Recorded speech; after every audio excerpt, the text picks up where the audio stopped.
তিনি সহজ পাঠের রূপকল্প অঙ্কন করেছিলেন, বিজ্ঞাপনের ছবি এঁকেছিলেন, পণ্ডিত নেহেরুর অনুরোধে সংবিধানের প্রস্তাবনার পাতার চিত্রায়ন করেছিলেন। তিনি হচ্ছেন শান্তিনিকেতনের কলা ভবনের প্রবাদ প্রতিম অধ্যক্ষ নন্দলাল বসু। যাদবপুরের প্রতীকই বলতে পারেন যে বিকশিত শতদলের মধ্যে তিনটি অনির্বাণ প্রদীপ শিখা। প্রদীপ জ্ঞানের আলো, আর এই প্রদীপ শিখা কোথাও ব্যক্তিগত উৎকর্ষ, স্বাধীন মত প্রকাশ এবং আধ্যাত্মিক প্রেরণাও যোগায়। সুবর্ণ জয়ন্তী যখন হয়েছিল যাদবপুর বিশ্ববিদ্যালয়ে 4 নম্বর গেটের উপরে এটা স্থাপন করা হয়েছিল। যে ঘটনাটা ঘটল 20শে অগাস্ট, সেটাকে নিন্দা করার কোনো ভাষা নেই। যে ছবি আমরা দেখলাম, যে সেই প্রতীকটি পদদলিত করে সেই প্রতীককে সিঁড়ি বানিয়ে যাদবপুর বিশ্ববিদ্যালয় গেটের সামনে প্রতিবাদ জানানো হচ্ছে। যাদের ছবি দেখলাম খবরের কাগজের পাতায়, তারা কেউ ছাত্র বলে আমার অন্তত সাদা চোখে মনে হয়নি। হতে পারে তারা কোনো রাজনৈতিক দলের সমর্থক, কিন্তু এই ঘটনার নিন্দা তো সবাই করবেন। কেউ যাদবপুরের সঙ্গে সম্পৃক্ত থাকলে তিনি করবেন, কেউ যাদবপুরের সঙ্গে যোগাযোগ না থাকলেও একটি ভারতের একটি অন্যতম উজ্জ্বল শিক্ষা প্রতিষ্ঠানে নন্দলাল বসুর আঁকা প্রতীকের কি বলবো আর কি পদদলিত হওয়ার ঘটনায় ক্ষোভের বিস্ফোরণ হবে, তা নিয়ে কোনো সন্দেহ নেই। কিন্তু এটাই কি একমাত্র ছবি? 21শে অগাস্ট আনন্দবাজার পত্রিকা তার প্রথম পাতার শিরোনাম করেছে গেরুয়া তাণ্ডব। মুখোশ গুলো ছিঁড়ে যাচ্ছে, দাঁত নখ বার করছে দিমাগি নকশালরা। সতর্ক থাকতে হবে আমাদের। আরে গেরুয়া ত্যাগের প্রতীক, গেরুয়ায় তাণ্ডব হয় না, মূর্খের দল।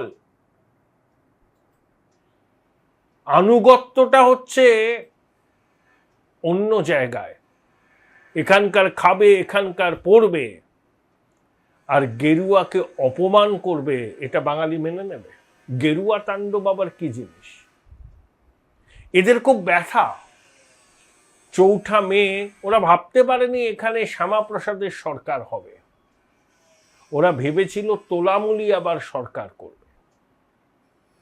তাদের ওই স্বপ্ন পূরণ না হওয়ায় কিছুদিন সুপ্তি শয়নে ছিল। এখন মূর্খের দল এই সুপ্তি শয়ন থেকে বেরিয়ে এসে একটা ঘটনাকে কেন্দ্র করে বাংলায় অশান্তি পাকাতে চাইছে, ফলস ন্যারেটিভ তৈরি করতে চাইছে। আপনারা প্রথম দিন থেকেই আমার চলার পথের সঙ্গী আছেন, ভবিষ্যতেও থাকবেন আশা করি। অনুরোধ করব চ্যানেল সাবস্ক্রাইব করার, আর যদি মনে করেন থ্যাঙ্কস বাটনে ক্লিক করে আমার সঙ্গে জুড়ে যাবেন। দেখুন, বাম নেতারা আর ওই সেকুলার মার্ক্সবাদী ইকোসিস্টেমের যারা ধারক ও বাহক, তারা বারবার একটা কথা বলেন, মুক্ত চিন্তা, মুক্ত চিন্তা। আরে মুক্ত চিন্তার অর্থ কি? ভারত তেরে টুকরে হোঙ্গে ইনসা আল্লাহ, ইনসা আল্লাহ, এটা মুক্ত চিন্তার অংশ। হাত পা ভেঙে দেয়া হবে। এই ধরনের স্লোগান যদি দেশের মাটিতে ওঠে, কলকাতার রাজপথে ওঠে, কোন শিক্ষা প্রতিষ্ঠানের অঙ্গনে ওঠে, হাত পা ভেঙে দেয়া হবে। এটা মুক্ত চিন্তার কথা নয়, এটা সরাসরি দেশদ্রোহিতার কথা। ভারতের সংবিধান মানব না, ভারতের সার্বভৌমত্ব মানব না, ভারতকে টুকরো করার পরিকল্পনা করব। যে টুকরো করার পরিকল্পনা ভারত বিরোধী শক্তিরা নিরন্তর করে চলেছে। প্রশ্ন ওঠে, এরা তাদের শরিক নয় তো? দেখুন, আমার মতে নতুন সরকারের উচিত অবিলম্বে কলেজ বিশ্ববিদ্যালয়ে ছাত্র সংসদের নির্বাচন করা। একটা নির্বাচিত ছাত্র সংসদ আসলে ছাত্রছাত্রীদের দাবি দাওয়া পূরণ করা সহজ হবে। তা যেখানে একটা নির্বাচিত ছাত্র সংসদ নেই সেখানে জিবি মিটিং হয় কি করে? প্রতিবাদটা কি সঙ্গত নয়? তারপর যে ঘটনাটা ঘটেছে সেটাকে আমি সমর্থন করি না, কিন্তু দেশবিরোধী কাজকর্মের সূতিকাগার হিসাবে যাদবপুর বিশ্ববিদ্যালয় ইতিমধ্যেই খ্যাতি অর্জন করেছে। আবার একই সঙ্গে সেখানে প্রচুর ট্যালেন্টেড ছেলেমেয়ে ভর্তি হয় প্রবেশিকা পরীক্ষা দিয়ে, ইঞ্জিনিয়ারিং স্ট্রিমে ভর্তি হয় জয়েন্ট এন্ট্রান্স দিয়ে, জেই মেন্সের জন্য 10% বরাদ্দ আছে। যারা সেখানে স্নাতক হয়ে বড় বড় কোম্পানিতে চলে যায়, চাকরি পায়। এবারও যাদবপুরের ক্যাম্পাস ইন্টারভিউয়ের হার খুব ভালো। সেদিকে আপনারা নজর না দিয়ে এই সুকুমার মতি ছাত্রছাত্রীদের যে মগজ দোলাই হচ্ছে তার বিরুদ্ধে ওখানকার শিক্ষকরা প্রতিবাদ করেন না কেন? শিক্ষকদের মধ্যে একটা বড় অংশ ওই দিমাগি নকশাল। প্রধানমন্ত্রী 15ই আগস্ট বলেছেন না যে সশস্ত্র নকশালদের নির্মূল করেছে ভারত সরকার, কিন্তু দিমাগি নকশালরা রয়েছে সর্বস্থলে, শিক্ষা প্রতিষ্ঠানে, সরকারি প্রশাসন যন্ত্রের মধ্যে, সংবাদপত্রের দপ্তরে। তারা সব সময় সংবিধানকে অমান্য করতে চায়, দেশের সার্বভৌমত্বকে ক্ষুণ্ণ করতে চায়, বিচ্ছিন্নতাবাদী শক্তিকে উৎসাহ দিতে চায়। এই দিমাগি নকশালদের বিরুদ্ধে কঠোর প্রশাসনিক ব্যবস্থা নিতে হবে। সহ্যের একটা সীমা আছে। আমি স্পর্ধা দেখে চমকে যাই। গেরুয়া তাণ্ডব, শ্যামাপ্রসাদের মাটি থেকে শ্যামাপ্রসাদের সরকার তৈরি হয়েছে। সেই রাজ্যের একটি শতাব্দী প্রাচীন সংবাদপত্র শিরোনাম করছে গেরুয়া তাণ্ডব। এরা গেরুয়া রঙের মাহাত্ম্য বোঝে? দিমাগি নকশাল,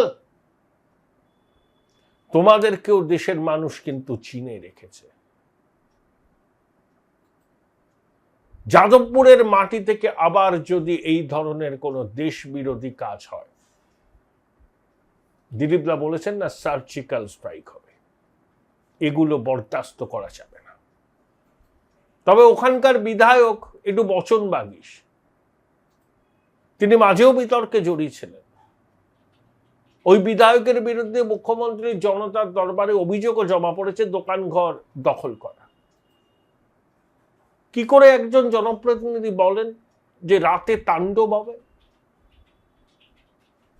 ফুটেজ খাওয়ার এত ইচ্ছা, সংবাদ মাধ্যমের ক্যামেরা বুমের সামনে নিজেকে আর সংযত রাখতে পারেন না। এই সমস্ত নেতা নেত্রী জানেন এই ধরনের কথা বললে সংবাদ মাধ্যমের খাদ্যে পরিণত হয়। সেটা হেডলাইন চলতে থাকে, সান্ধ্য টকশোর আসর বসে যায়। আরে পাবলিসিটি তো হলো, নেগেটিভ পাবলিসিটি হোক না কেন, এই ভদ্রমহিলাকে কিছুতেই বাগে আনা যাচ্ছে না। চ্যাটাং চ্যাটাং কথা, উল্টো পাল্টা কথা, জনপ্রতিনিধি হিসাবে তার যে দায়িত্ব, সেই দায়িত্ব তিনি পালন করেন না। কোনো একজন জনপ্রতিনিধি বলতে পারেন এই ধরনের শব্দ সারা রাত তাণ্ডব হবে? আমি প্রশাসনকে অনুরোধ করব এবং পার্টিকে অনুরোধ করব, বিজেপিকে, এই বিধায়কের মুখে সেলোটেপ লাগানোর ব্যবস্থা করুন। ইনি যেন সংবাদ মাধ্যমের সামনে মুখ খুলতে না পারেন, সেই জন্য দলের তরফ থেকে একটা নির্দেশিকা জারি করা হোক। ইনাদের কাজকর্মের জন্যই শুভেন্দুবাবুর বদনাম হচ্ছে। একটা লোক ভূতের মতো খাটছে, আর দুগ্ধপাত্রে গোচনা ফেলছেন এনারা। কিন্তু যাদবপুরে এই যে ঘটনা ঘটলো, নতুন সরকার ক্ষমতায় আসার পর প্রথমবার, এটাকে কিন্তু এবার বন্ধ করতে হবে। Enough is enough. কখনো হোক কলরব, কখনো নানা ছুতোই আন্দোলন, অচল অবস্থা তৈরি করা, পড়াশোনাকে লাটে তুলে দেওয়া, এবং তাতে সমর্থন করেন শিক্ষকদের একটা বড় অংশ, ওই দিমাগি নকশা। এদেরকে সতর্ক থাকতে হবে এদের থেকে। মুক্ত চিন্তা মানে ভারত তেরে টুকরে হোঙ্গে ইনসা আল্লাহ ইনসান আল্লাহ, এটা মুক্ত চিন্তা? সরাসরি ভারতের সার্বভৌমত্বকে চ্যালেঞ্জ করা হচ্ছে বিশ্ববিদ্যালয়ের প্রাঙ্গণ থেকে, তখন তো এদের মুখে কোনো কথা বেরোয় না, চুপ করে থাকে। অনেকে বলেন আমাকে, অর্কবাবু আপনি সেকু মাকু শব্দ বন্ধটা কেন ব্যবহার করেন, এটা খুব চিপ। আমি মেনে নিলাম। আমি বলছি সেকুলার আর এই মার্ক্সবাদীদের একটা ইকোসিস্টেম দীর্ঘদিন ধরে আছে, কোমরটা ভেঙে দিতে হবে এবার। এরাই দিমাগি নকশাল। সোনিয়াজি যে ন্যাশনাল অ্যাডভাইজারি কাউন্সিল করেছিলেন না ইউপি এর সময়, কারা ছিল তাতে? সব দিমাগি নকশাল। এরা ভুল বোঝায় ছাত্রছাত্রী, অচল অবস্থা তৈরি করে, অরাজকতা তৈরি করে। কিন্তু যাদবপুর বিশ্ববিদ্যালয় তো আর যাদবপুর বিধানসভা কেন্দ্র নয়। এতই যদি ওই বামপন্থীদের ওখানে দবদবা হয়, বিকাশবাবু ওখানে তৃতীয় হলেন কেন? দ্বিতীয় হতে পারলেন না। বিজেপি প্রথম হলো, তৃণমূল দ্বিতীয় হলো, আপনি তৃতীয় হলেন। পশ্চিমবঙ্গের কোন বিধানসভা কেন্দ্র বামেদের জন্য সুরক্ষিত নয়। একমাত্র সংখ্যালঘু অধ্যুষিত ওই মুর্শিদাবাদে দু একটা কেন্দ্র হলেও হতে পারে। এবার তো ফ্লুকে জিতেছে রানা মুস্তাফিজুর, তবে ভালো ছেলে, কিন্তু সুরক্ষিত নয়। বামেরা ভাবছে কি, তোলামূল তো গেছে, শূন্যস্থানটা রয়েছে, সংখ্যালঘুদের সমর্থনটাকে নিশ্চিত করে বাংলায় অরাজকতা সৃষ্টি করব আন্দোলনের নামে। হবে না, এগুলো চলতে দেয়া যাবে না। দীর্ঘদিন ধরে যাদবপুর বিশ্ববিদ্যালয়ে এই ধরনের ঘটনা চলছে এবং ওই ইকোসিস্টেম মায়া কান্না কাটছে, গেল গেল রব উঠছে। সংবাদপত্রের একটা বড় অংশ এমন ভাব করছে যেন পৃথিবী রসাতলে গেল। একবারও শুনবেন তাদের সম্পাদকীয় স্তম্ভে বা খবরের থেকে ব্যাখ্যা বেশি দেন তারা, যে এই দেশবিরোধী স্লোগানকে নিন্দা করা হয়েছে, এমনভাবে লেখেন বা বলেন যেন এই ধরনের স্লোগান কোনো ওঠেই নি। সবটাই তাণ্ডব করেছে অন্যরা, যাদের সঙ্গে শিক্ষা সংস্কৃতির কোনো স্পর্শই নেই। নন্দলাল বসুর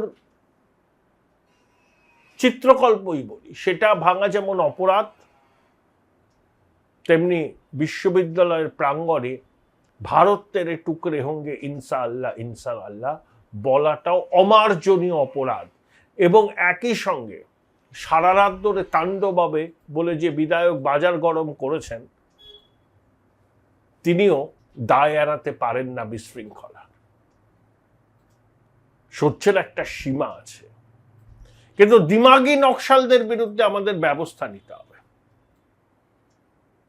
ভারত নকশালবাদ মুক্ত হয়েছে। যারা বনে জঙ্গলে অস্ত্র নিয়ে আদিবাসীদের উপর অত্যাচার করে, নিরাপত্তা বাহিনীকে টার্গেট করে, উন্নয়ন হোক সেটা তারা চায় না, যেটা ছত্তিশগড়ে দীর্ঘদিন করে করেছে, বাস্তার আবুজমারে, সেই অঞ্চলটা এখন মাওবাদী মুক্ত হয়েছে। কিন্তু দিমাগি নকশালদের থেকে সাবধান, এরা মগজ ধোলাই করে বাচ্চাদের। একটা ছেলে বা মেয়ে ক্লাস 12 পাশ করে যাদবপুর বিশ্ববিদ্যালয়ে ঢুকলো বা কোনো বিশ্ববিদ্যালয় বা কলেজে ঢুকলো, সে এতদিন স্কুলের গণ্ডিতে ছিল, একটা বৃহৎ পৃথিবীর সংস্পর্শে আসলো, তাদের মাথায় ওই বিষগুলো ঢুকিয়ে দেয় এই দিমাগি নকশালরা। এই দিমাগি নকশালদের না আছে রাষ্ট্রপ্রেম, না আছে দেশের অখণ্ডতা, সার্বভৌমত্বের প্রতি আনুগত্য। তারা শুধু একটা ফাংশনাল অ্যানার্কি তৈরি করতে চান। কোনো কোনো ক্ষেত্রে সফল হন, এবারও চেষ্টা করেছেন, আংশিক সফল হয়েছেন, আর কিন্তু পারবেন না। বারবার ঘুঘু তুমি ধান খেয়ে যেতে পারবে না, সবারই একটা সহ্যের সীমা আছে। এবার একটা অন্য প্রসঙ্গে আসি, সেটাও রাজ্য রাজনীতি সম্পর্কিত। এই যে সুজিত বসু জেলের মাটিতে গড়াগড়ি খাচ্ছেন, মাননীয় বিচারপতি শুভ্রা ঘোষের এজলাসে তার শুনানি হয়েছে, যে আমি রায় বেরোনোর কথা। সুজিত বসুর আইনজীবী মাননীয় বিচারকের সহকারীর সঙ্গে আঁতাত করে মামলার নথি সংগ্রহ করতে চাইছেন। ভাবতে পারেন দুর্বৃত্ত তৃণমূল কতটা মরিয়া হতে পারে। এই আইনজীবীর বিরুদ্ধে এফআইআর করে গ্রেপ্তার করা উচিত এবং বার কাউন্সিলের উচিত লাইসেন্সটাকে আপাতত বাতিল করে দেওয়া। এই ধরনের ঘটনা কেউ শুনেছেন? মাননীয় বিচারকের সহায়কের কাছে চলে যাচ্ছে বিচারকের অনুপস্থিতিতে, হঠাৎ করে মামলার নথি দেখতে চাইছে। যখন সেই বিচারক রায় দেবেন, তোলামূল জমানাতে এরকমই করতো। এক শ্রেণীর আইনজীবী এভাবেই চেষ্টা করত। মনে আছে রাজাশেখর বান্তার বাড়ির সামনে কুরুচিকর পোস্টার কারা দিয়েছিল, আদালত চত্বরে তুমুল স্লোগান কারা দিয়েছিল? কোন আইনজীবীরা? সবাই স্তম্ভিত, বিচার ব্যবস্থা স্তম্ভিত, বিচারপতি স্তম্ভিত, সাধারণ মানুষ স্তম্ভিত যে এই ঘটনাও ঘটতে পারে। অবাক করা কাণ্ড।